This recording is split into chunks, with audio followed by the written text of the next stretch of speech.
What's going on, everybody? Welcome back into the Fantasy Pros YouTube channel. My name is Lucas Wenzel, and today we're talking about 10 players that you should be looking to stash ahead of this weekend slate and ahead of next week's waivers as well.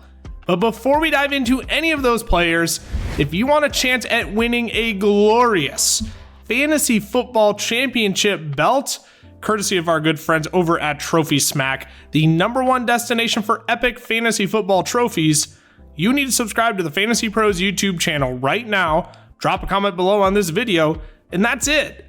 We will be announcing a winner right here on the channel, so make sure to turn on those notifications so you can be alerted when new episodes are up and to come claim your prize. Let's kick things off with Miami Dolphins running back Jeff Wilson Jr., who's rostered in 43% of leagues. Wilson was a hot name after coming off of the IR, but after only one touch for 4 yards in week 7, some managers quickly threw him back into the depths of the waiver wire. However, Raheem Mostert is currently dealing with an ankle injury, and as of this recording, he hasn't practiced fully this week. Even if Raheem Mostert suits up for Sunday, a nagging ankle injury is all Mike McDaniel needs to make a reactionary pivot and give Jeff Wilson the majority of the work.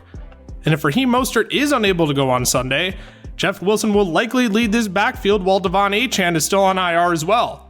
There are a multitude of factors that make Jeff Wilson a prime stash candidate this week, so make sure you jump on it before your league mates do. The second player to stash this week is Jameson Williams, wide receiver for the Detroit Lions, who's rostered in 42% of leagues. Even though Jamo saw the field more in week 7, his momentum from week 6 failed to carry over. What's encouraging though is that he drew 6 targets against the Ravens but just couldn't reel any of them in. His number of routes run also jumped from week 6 to week 7. He only ran 9 in week 6, but saw that number jump to 26 in week 7. The matchups coming up for Williams are phenomenal. He draws the Raiders this week before the bye, and then the Chargers and Bears after the bye.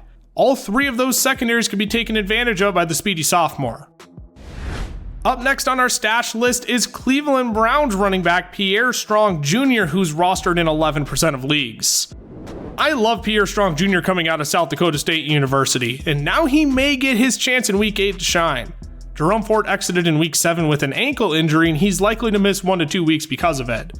After he left the game, Pierre Strong picked up some of the slack by getting 8 carries himself. Now, Kareem Hunt is still ahead of him on the depth chart, but Hunt was added to the injury report earlier this week with a thigh injury. It's expected that Hunt will be available for the Browns in week 8, but the door is starting to open more and more for Pierre Strong Jr. to get an uptick in volume while Jerome Ford is out. This could be your last chance to stash him, so if you have the roster space and need a running back, Pierre Strong may be your guy. The next player we're going to talk about is San Francisco 49ers wide receiver Jawan Jennings, who's rostered in only 2% of leagues. It's not every week the 49ers will be playing from behind, but Jawan Jennings was plenty involved on Monday Night Football. He drew 9 targets and earned 74% of the team's snaps. For context, he only played 38% in week 5 and only 53% in week 6. Jennings has clearly stepped up as the number 2 wide receiver option in Deebo Samuel's absence. Now, Brock Purdy is in concussion protocol, which is important to note, but I'm willing to chase the volume of Jawan Jennings here while Deebo Samuel is out. There's just not many players left on the waiver wire who can garner 9 targets on a given week. Let's move on to Houston Texans running back Devin Singletary, who's rostered in 19% of leagues. Singletary was on last week's stash list, and I'm putting him here again because I'm paying very close attention to this Houston backfield this weekend. In week 6, Singletary outsnapped Dameon Pierce, and both backs received 13 touches. Singletary was the far more efficient back on the day, rushing for 58 yards on 12 attempts to Pierce's 34 yards on 13 attempts. It wouldn't surprise me if the Texans shake things up coming out of the bye for how they split this backfield. Singletary could be given more work, and he could take great advantage of it against the Carolina Panthers defense that's given up the second most fantasy points, the second most yards per carry at 5.3 yards per carry, and 11 rushing touchdowns to running backs on the year. Yes, that is the most in the league. My tight end stash of the week is Trey McBride of the Arizona Cardinals, who's rostered in only 10% of leagues. Zach Ertz hit the IR earlier this week, which means it's Trey McBride time down in Arizona. He and Zach Ertz have been splitting reps throughout the season and chipping into each other's targets, but now McBride has the role to himself. He drew 6 targets in week 7, and that should either stay consistent or increase in the coming weeks. This is a perfect storm coming together for McBride, as he's been top 5 amongst tight ends in yards per route run since week 5 according to PFF, and Kyler Murray should be returning to action in the coming weeks. As I always say, the tight end position is a desolate wasteland in fantasy football, and Trey McBride is currently one of those glimmers of hope I'm actually excited to take a shot on and stash. Up next is New York Giants rookie wide receiver Jaylen Hayes, who's rostered in 5% of leagues.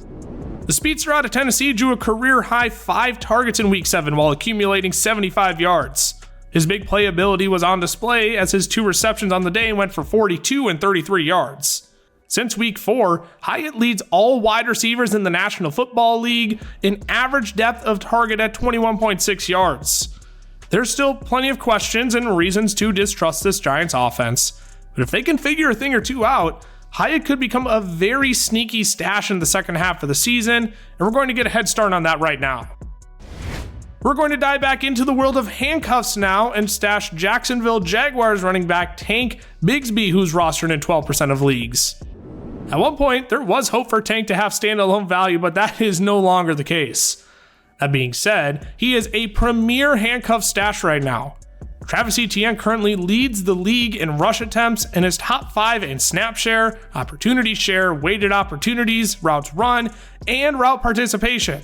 As always, we never wish for injury, but should anything happen to Travis Etienne, Tank Bigsby would be in for a colossal workload.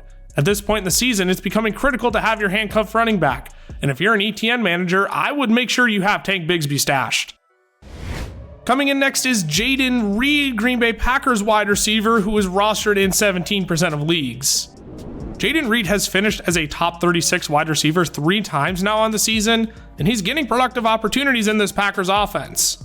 Not only is he getting opportunities downfield this year, he's currently 19th in deep targets, but he's also getting gobs of red zone opportunities. Reed has drawn 10 red zone targets this year, which is the 4th most of all wide receivers in the NFL. Yes, Christian Watson is back, and Romeo Doubs will still be a factor, but there should be plenty of opportunity with his upcoming schedule where the Packers play the Vikings, Rams, Steelers, Chargers, and Lions over the next 5 weeks. Closing out our list this week is Rico Gathers, running back for the Dallas Cowboys, who's rostered in 3% of leagues. This is yet again another handcuff stash, but like Travis Etienne, Tony Pollard is getting an immense amount of opportunity this year. He's top 10 in snap share, weighted opportunities, and target share.